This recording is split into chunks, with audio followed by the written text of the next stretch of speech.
Okay, great. So today's workshop is on developing your career plan, which is also known as an action plan or a personal development plan. So whether you're looking to be a better employee, get a raise or promotion, or find a job, this plan will help you set achievable goals.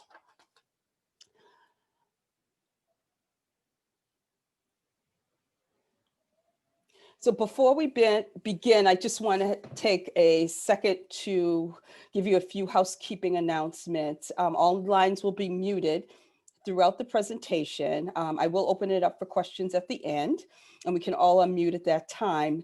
But if you have a question, a burning question, and you want to make sure that you don't forget it, please feel free to put it in the chat, and I'll try to look at it as we go along. And if we have the time, I will try to address it. But if not, definitely at the end of the presentation.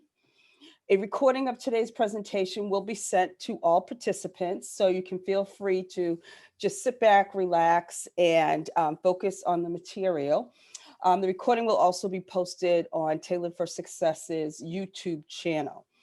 And if you can see this little icon at the bottom, any handouts that I have, anytime there is a handout reference, you'll see the little icon, and I will send a handout a few days after the presentation, along with the recording. So a little bit about me. My name is Liz Hart, and I'm the founder and executive director of Tailored for Success. I'm a nonprofit executive with over 20 years of workforce development, career transition, and workshop facilitation experience. And I'm also a certified AAUW salary negotiation facilitator. So I've had a lot of experience with facilitating workshops, but also talking about career development processes, transitions, strategies, and I'm hopeful that the presentation I put together for you today will give you some information that you can use. Also, a little bit about me is that I am all about encouragement. Encouragement, empowering people to find their potential, to find their why, to set goals and achieve them. That's what I do. That's what I do every day. That's why I started Tailored for Success. And I feel very lucky that I get to work in something that I'm very, very passionate about, helping job seekers and helping people reach the goals that they've set for themselves. So I do want to congratulate you all for taking the time to work on your professional development during these challenging times. It is really important that you become a lifelong learner, and this is part of the process. Just a little bit about Tailored for Success in case you're not familiar. We are dedicated to empowering job seekers, and our mission is to help job seekers, whether you're unemployed or underemployed, meaning you're working 2 to 3 jobs just to make ends meet. We're there to help you get the resources, the skills training, and supportive reinforcement that you need to succeed. Here's a list of programs and services on the screen that we offer.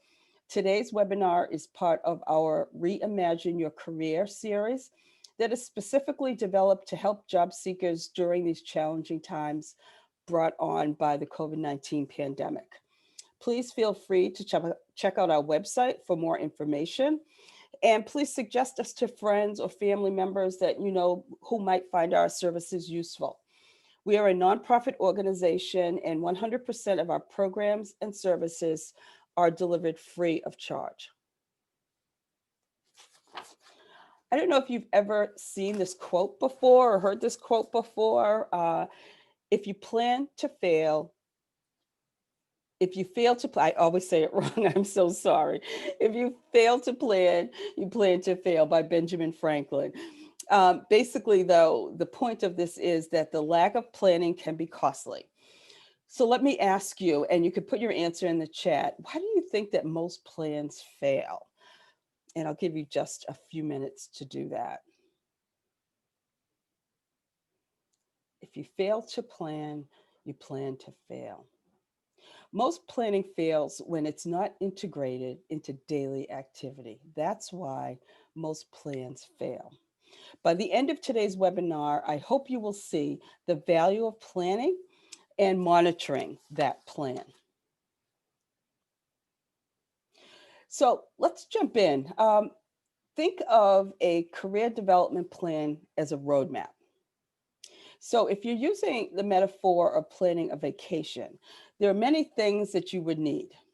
To start, you need to put together all the things that you take on your vacation.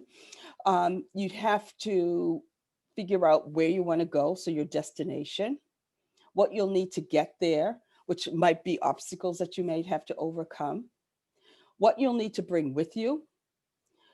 Specifically, if you're going to another country, do you need a different type of currency? And if you do need a different type of currency, what type of currency is it that you will need? What route will you take to get to your intended destination? Once you arrive, do you keep your plan or you decide to go in a different direction? See different sites instead of the ones that you originally thought you were going to see. So think of it, a career plan is a roadmap or an action plan you can use to create the career you want. And I'll let you in on a little secret.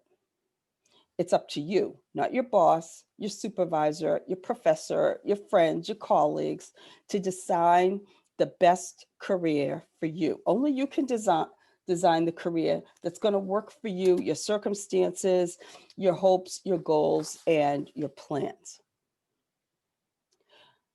But let's acknowledge where we are.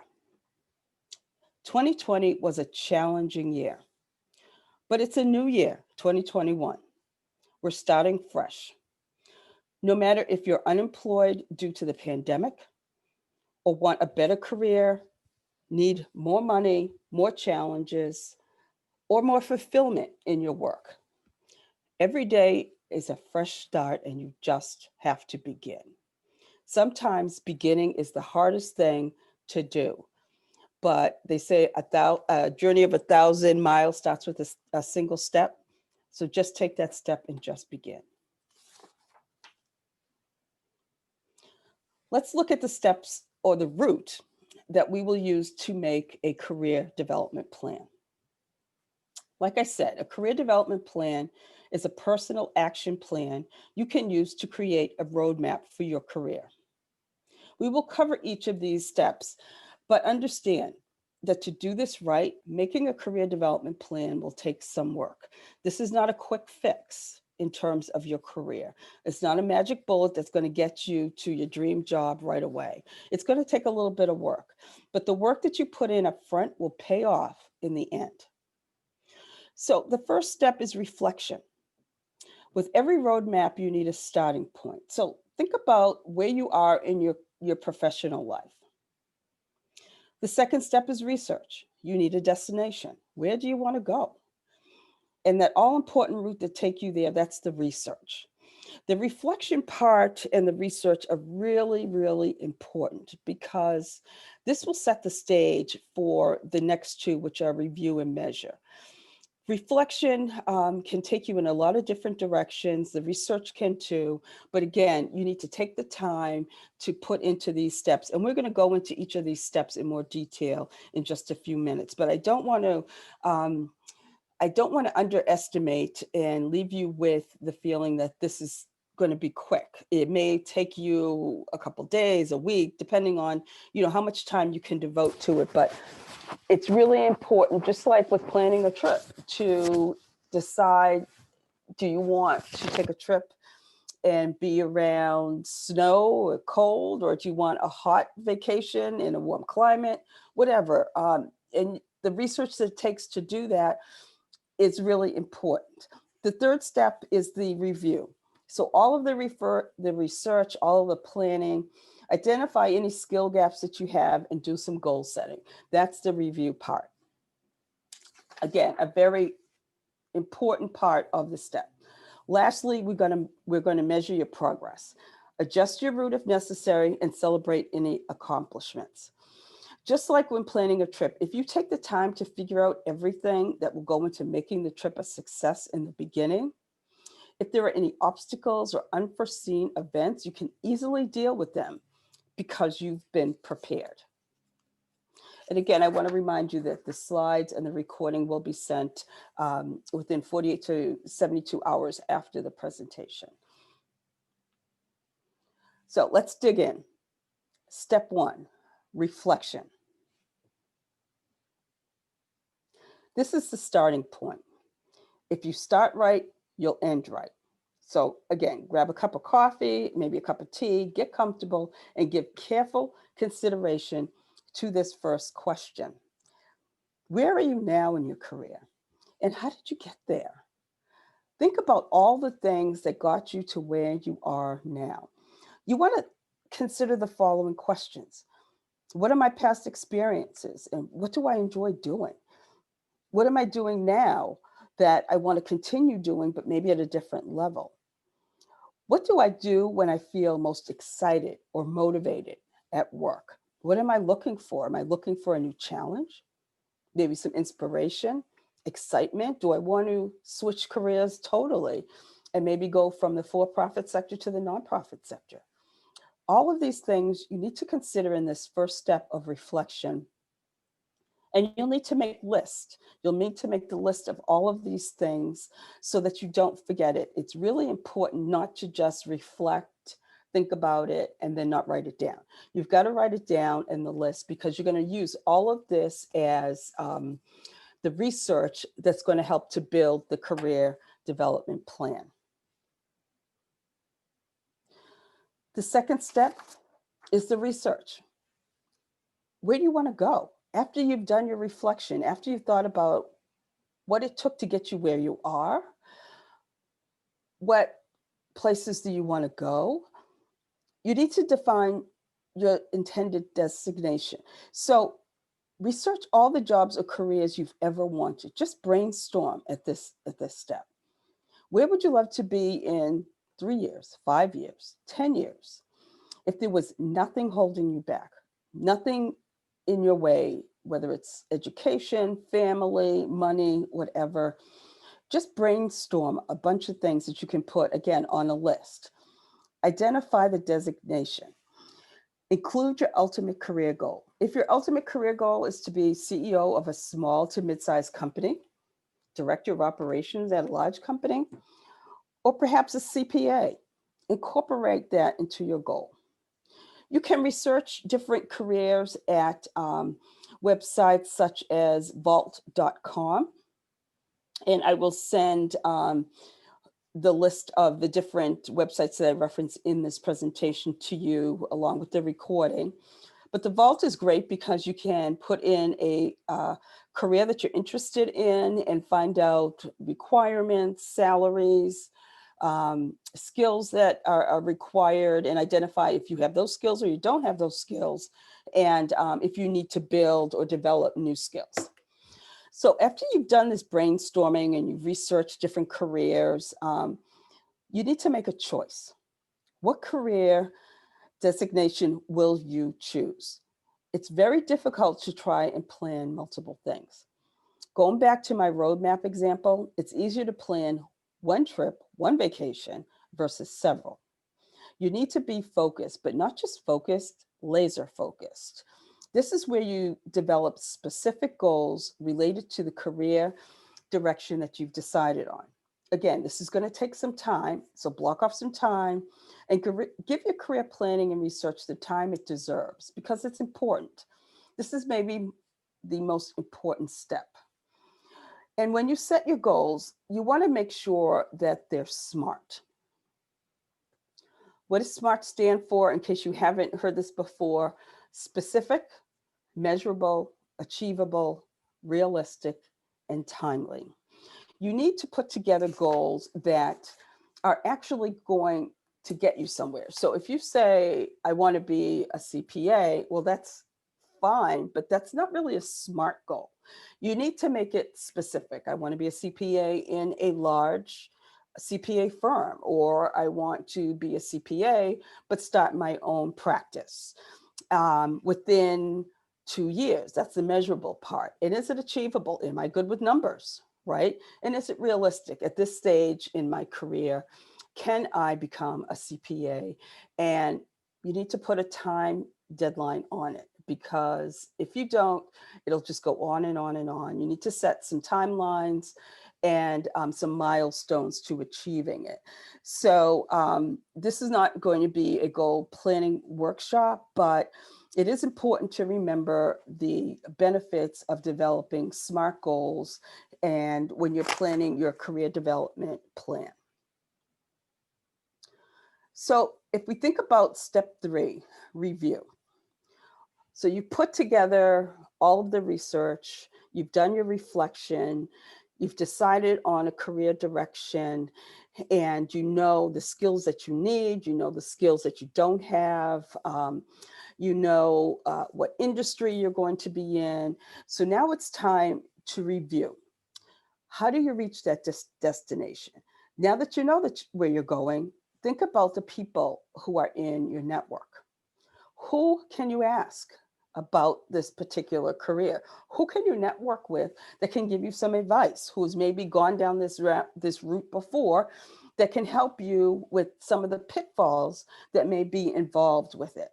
You need to think about the obstacles and the skills gaps that you need to consider, or maybe the ones that you have not considered. So that's why the networking is so important, because you can't allow for every situation. You can find out what you need by talking to other people who have been down that road before. What may not be something that you can find on a website, you can find out by just talking to people. So you want to look for seasoned professionals. Who do you know, or who do you know who might know someone in a field that you want to be in? Do you have any LinkedIn connections? You can do a LinkedIn search, and in the top left, you can search on the different careers or fields that you want to be in and see if you have any connections.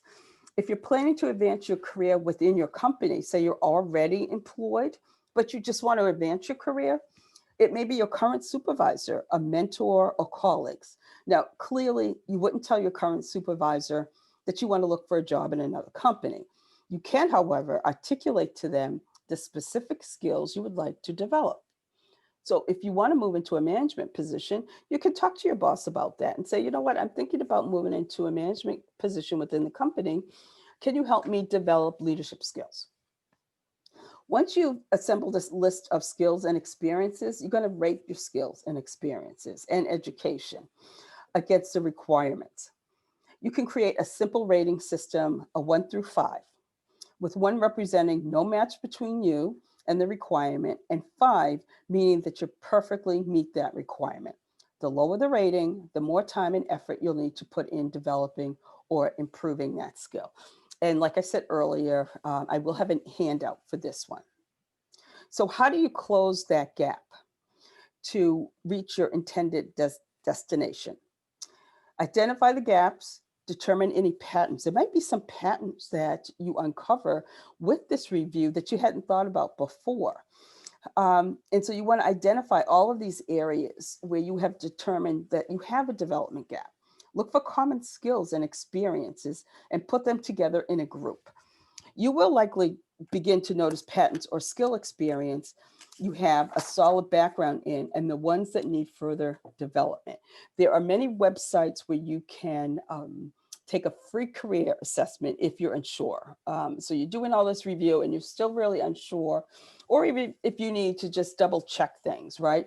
You can go to a website, Career One Stop, and they have free assessments. And I will put that in the handouts that I sent to you, so you can do that research on your own. The last step in the process is one that is really important also. You have to think about how committed you are to reviewing the plan and working it and evaluating it. Just like if you're in a company and you put together a strategic plan, you can't just put it on the shelf and not look at it. You have to look at it every day. You have to measure how close you're getting to the goals that you set for yourself. Do you need to readjust those goals?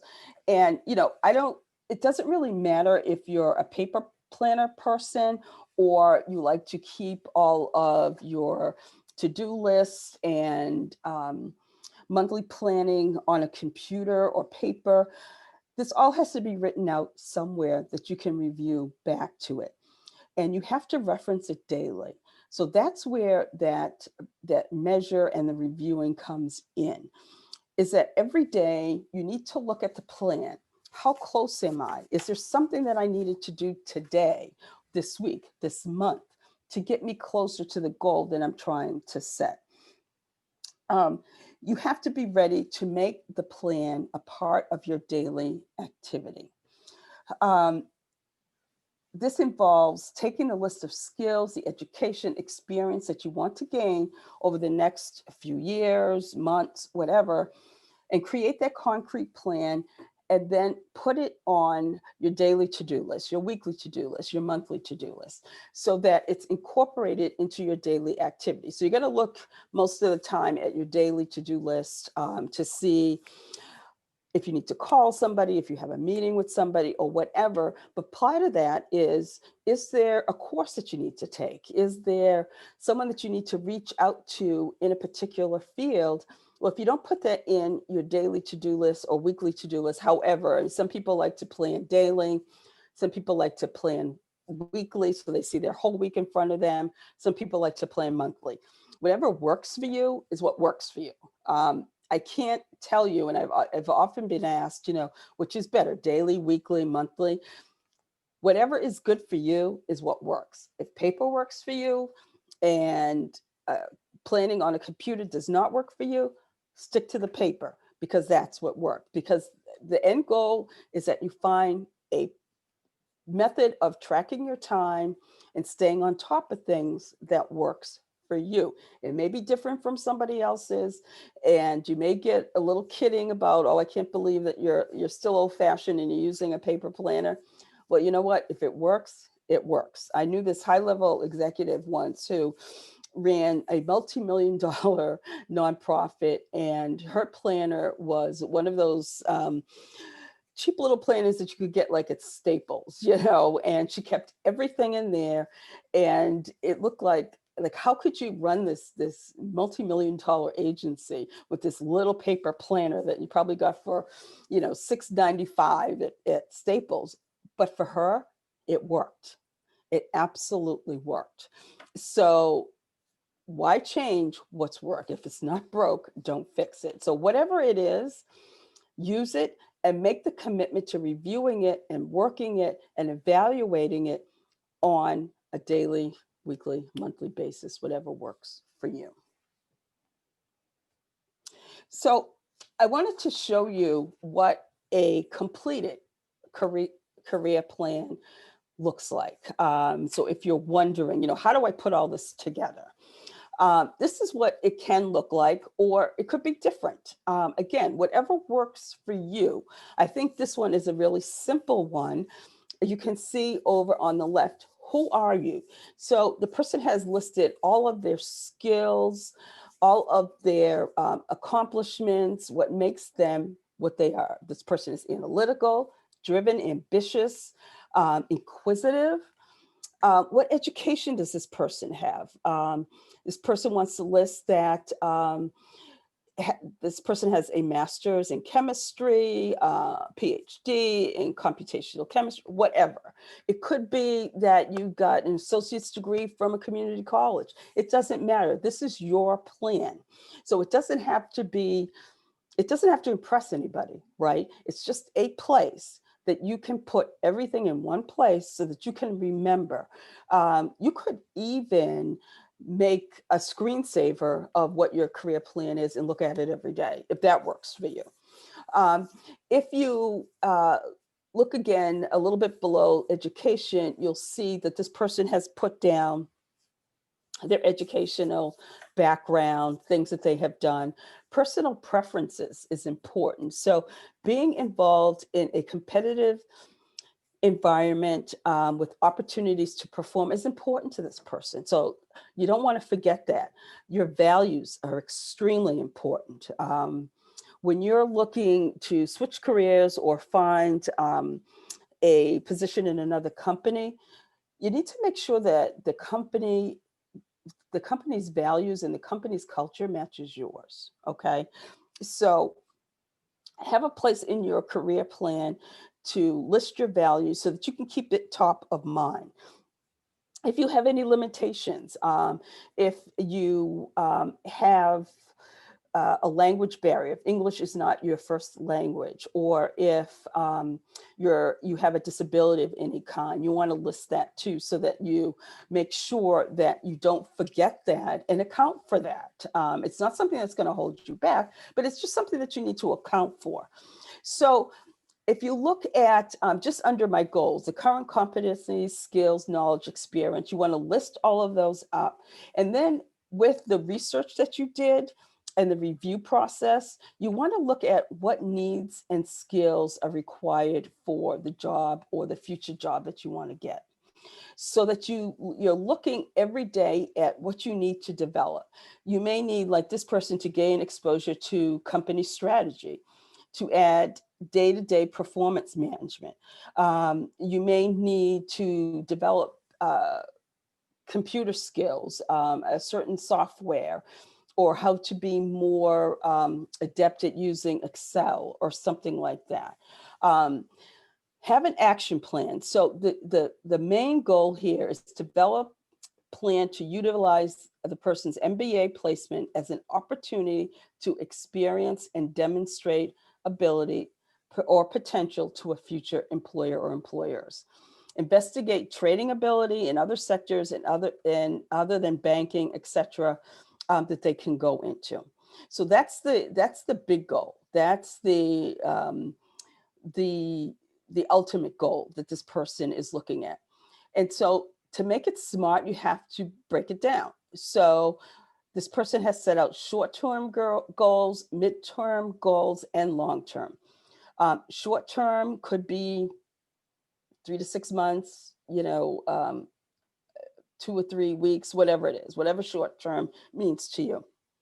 And it also depends on, again, where you are in your career. Are you unemployed? Are you underemployed? Do you need to get something right away?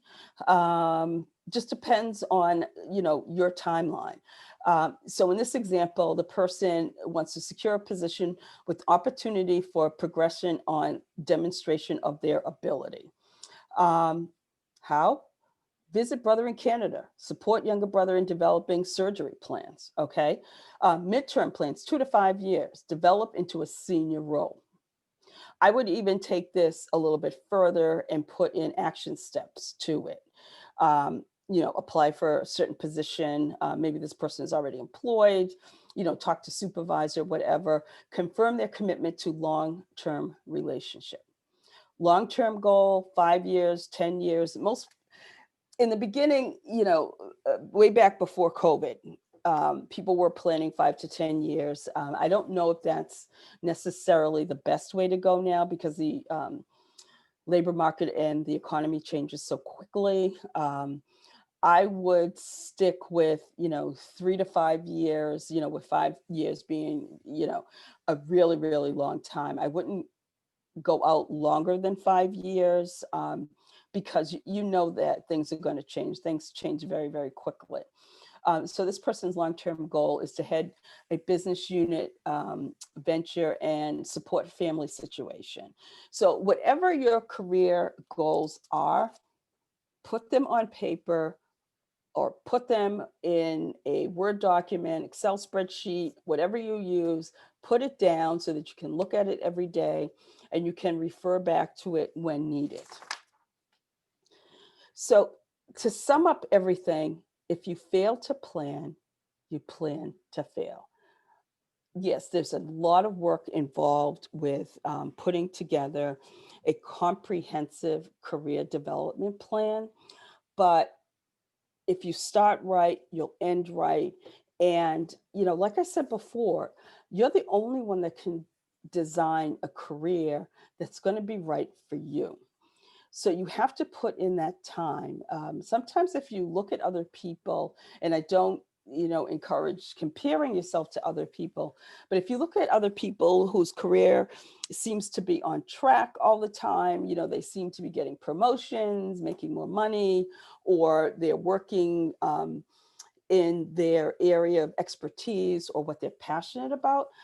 They planned for that. That didn't just happen overnight, right? They took the time to think about what type of job, what do they want to do for 8 hours a day? Do they want to work with people? Do they want to work alone? Do they want to work in teams?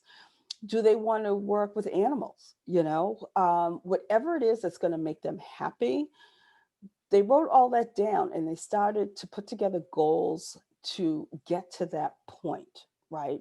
It wasn't that, and I will admit, some people are just lucky. They fall into a career, they love it, they're happy, they're good at it, and things are wonderful.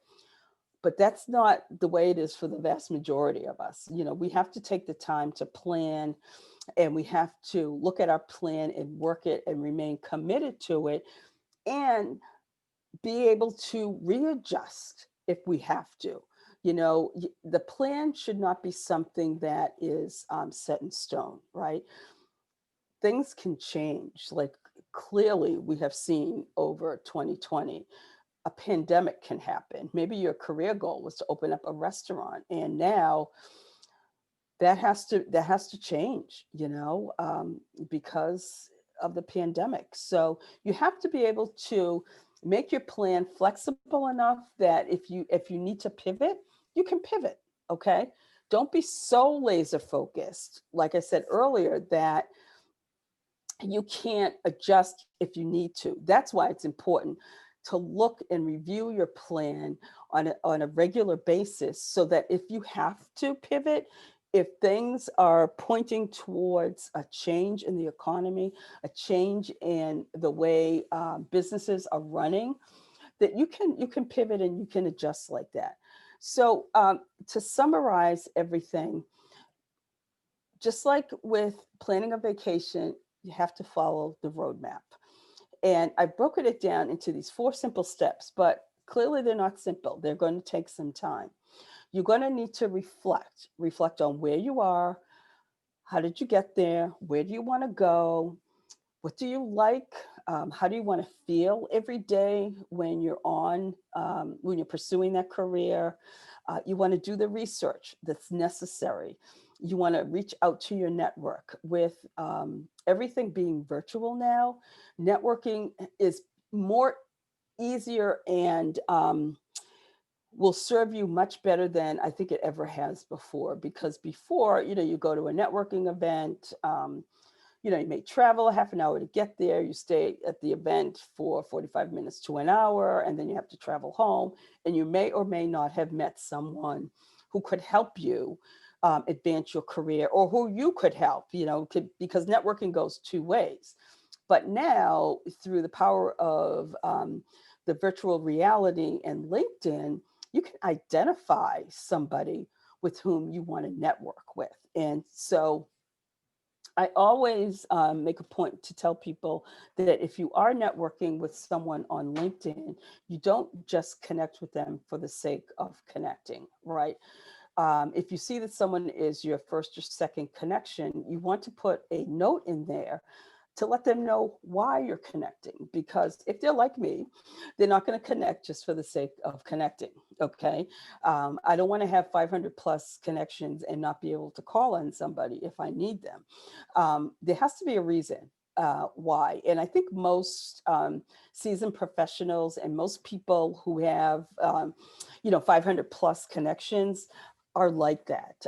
Show me why. I don't want to connect with someone who's going to sell me something, which can happen, every once in a while. If I take the chance and say, okay, I'm going to connect with this person, I don't see what the connection is, but clearly they do, because they connected with me, and I connect with them. 9 times out of 10, it's because they want to sell me something, right? Or if they say something vague, like, I see that we're in the same industry and we should probably connect. That's not good enough. That really isn't. Tell me something specific, a specific reason. the last couple of people that I have connected with have been very valuable to me in terms of not so much making money, because it's not all about making money, but it's introducing me to other people with whom I can connect with. And I've noticed a pattern. So again, going back to these noticing patterns um, in your skills and your network, that some of the people that I had no idea, I didn't know them at all, but I was connected with them for some reason, some specific reason. Maybe somebody introduced them to me, or I saw that they were doing things. I was following them on LinkedIn and I reached out to them and they connected with me. I'm noticing a pattern of the same type of people coming up on the feed. So the people who I want to connect with are people who are in workforce development, who want to help people and job seekers get ahead. And they are introducing me to other people with whom I can network with, that we can work together to help other people. So you see what I mean? I mean, there really needs to be a connection. And that second step of research is where you're going to get that connection. And at some point in this year, I'd like to put together a workshop on how to do the data mining and how to find people on LinkedIn and how to connect with them. It's a whole different skill set that I recently learned, but it's been very, very valuable to me.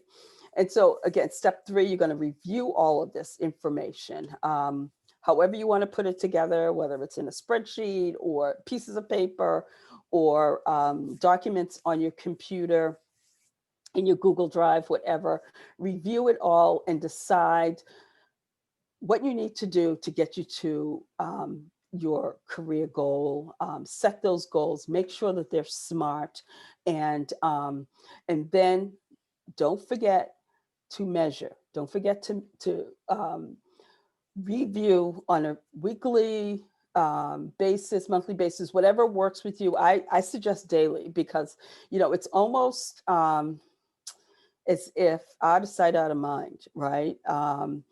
And it's something that is going to be with you and serve you at every stage in your career, right? So you're not going to do this. This is not a one and done type of thing. It's something that you're going to do on a regular basis. So let me just put this up here. 1 second. Measuring your progress is going to be extremely important. We want to keep track, develop your timelines, consider and celebrate your milestones, update your goals as needed. Again, that's that pivoting. If you need to pivot, you need to pivot, reevaluate your plan. That's what's going to keep you in the right position. It's sort of, I like to use the term future-proof your career. It's this evaluation and this measuring of your progress and what's going on in the landscape around you that's going to make sure that you're always going to come out of whatever the economic situation is, you're going to come out on top, definitely. So I'm going to stop here for a second. I do have something in the chat about a question and a comment. How often would you recommend we work through this process? Again, I think it's an ongoing process. Some people work through their career development plans twice a year, every 3 months, every 6 months. It really depends. It depends on, the amount of skills you need to develop, how close you are to your end goal. There's a book recommendation, Disrupt Yourself, where she encourages, it's written by Whitney Johnson, and the author encourages readers to continue to seek new challenges in their career. I think that's fantastic. Janica, thank you so much for putting that in the chat, because if you don't seek new challenges, you get stale. And I recently had a conversation with a job seeker who's been out of work for a while, and her skills are stale. I don't think. I mean, it's very easy in this environment to get down on what's happening, right? People are unemployed, businesses are closing down.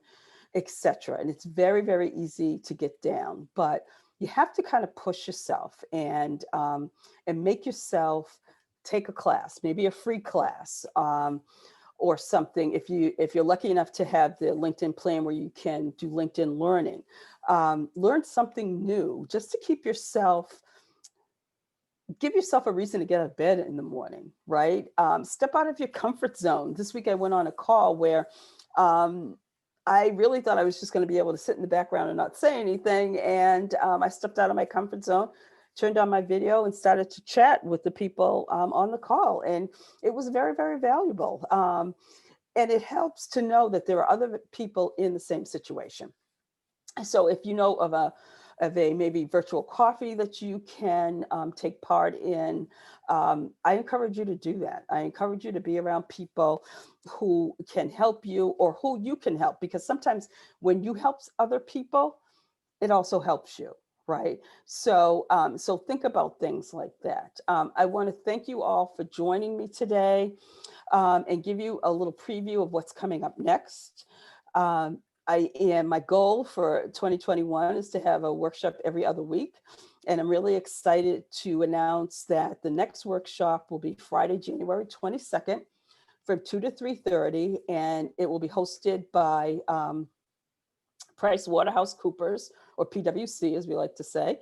And they're going to do an in-depth discussion on interviewing in a virtual environment. And it's going to give you the opportunity to not only learn, but network with people who are working. And PwC is a type of company that is really engaged in developing people, developing their employees. They're committed to lifelong learning. The workshop will feature breakouts, and you can participate in virtual mock interviews. And I've done this with PwC before. This is nothing to be, I understand that it can be a little scary, this new virtual reality that we're in, and going into breakout rooms and doing mock interviews, but really it may be a little scary at first, but you will gain a lot from it, because interviewing virtually is, although there's a lot of similarities, there is some differences that you need to be aware of. So please support the mission of Tailored for Success. Like, subscribe, and share. And follow us on social media. We have a Facebook group, a LinkedIn group. I spend more time in the LinkedIn group than I do in the Facebook group, just to let you know. Everything ends up in the Facebook group, but LinkedIn is where I post the most frequent. And we're also on Twitter. Again, check out our website to find out more information. And thank you for being here. Thank you for taking the time to work on your professional development and supporting this webinar. So if anyone has any questions, I'm going to try to unmute everyone. And, or I think you can unmute yourself. If you have a question, please feel free to ask. And yeah, I hope you enjoyed and found the webinar useful. Again, I'm all about encouraging and trying to help people with things that can help them in their career. This is something that even if I wasn't working at it, I would do, because I've always been interested in career development issues and things like that, and reading and lifelong learning. So thank you for joining our community. And if there's no other questions, I want to wish you a good day and a happy New Year. All right. Thank you so much. And be well.